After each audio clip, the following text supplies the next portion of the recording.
പാകിസ്ഥാനിൽ ഇറാൻ നടത്തിയ മിസൈൽ ആക്രമണത്തിന് തിരിച്ചടിയായി ഇറാനിലേക്ക് പാക് വ്യോമാക്രമണം ഉണ്ടായതോടെ പശ്ചിമേഷ്യയിലെ പോരാട്ട മേഖല വിസ്തൃതമായിരിക്കുന്നു. ദേശതാൽപര്യം സംരക്ഷിക്കാനായി ഏതറ്റം വരെയും പോകുമെന്ന് ഇറാൻ പ്രതിരോധ മന്ത്രി മുഹമ്മദ് റേസ വ്യക്തമാക്കിയതോടെ സംഘർഷം പടരുമോ എന്ന ആശങ്ക മേഖലയിൽ ശക്തമാണ്. ഇരു രാജ്യങ്ങളും സംയമനം പാലിക്കണമെന്ന് ചൈന ആവശ്യപ്പെട്ടിട്ടുണ്ട്. പ്രശ്നത്തിൽ കരുതലുള്ള പ്രതികരണമാണ് ഇന്ത്യ നടത്തിയത്. ഇത് ഇറാനും പാകിസ്ഥാനും തമ്മിലുള്ള പ്രശ്നമാണ്. ഇന്ത്യയെ സംബന്ധിച്ചിടത്തോളം തീവ്രവാദത്തോട് വിട്ടുവീഴ്ചയില്ലാത്ത നിലപാടാണുള്ളത്. സ്വയം പ്രതിരോധത്തിനായി രാജ്യങ്ങൾ സ്വീകരിക്കുന്ന നടപടികൾ തങ്ങൾ മനസ്സിലാക്കുന്നുവെന്നാണ് ഇന്ത്യൻ വിദേശകാര്യ വക്താവ് പറഞ്ഞത്.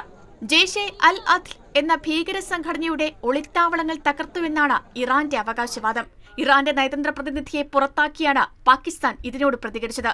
പിന്നാലെയാണ് തിരിച്ചടിയായി ഇറാനിൽ 7 പാക് സൈന്യം മിസൈൽ ആക്രമണം നടത്തിയത്. Balochistan liberation front, liberation army എന്നീ വിഘടനവാദി ഗ്രൂപ്പുകളുടെ താവളം തകർത്തുവെന്നാണ് പാക് സേനയുടെ അവകാശവാദം. എന്നാൽ ആക്രമണത്തിൽ സ്ത്രീകളടക്കം നിരപരാധികൾ കൊല്ലപ്പെട്ടെന്ന് ഇറാനും പറയുന്നു. പശ്ചിമേഷ്യയിലെ പോരാട്ടങ്ങൾക്ക് നിലവിൽ 2 പുതിയ മാനങ്ങളാണ് രൂപപ്പെട്ടത്. ഒന്ന്, പോരാട്ടം പ്രദേശത്തെ 2 ദേശീയ സൈന്യങ്ങൾ തമ്മിലെന്ന നിലയിലേക്കെത്തി. 2, പശ്ചിമേഷ്യയിലെ പോരാട്ടം ദക്ഷിണേഷ്യയിലേക്കും വ്യാപിച്ചിരിക്കുന്നു. International desk, Mathrubhumi news. But until the latest exchange, the neighbours had appeared